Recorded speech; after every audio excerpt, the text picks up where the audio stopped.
ஆயிரம் கை உண்டென்றால் நீ ஒரு கை தரக்கூடாதா?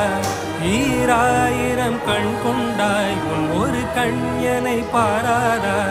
உன்னில் சரணடைந்தேன் இனி நீ கதியே.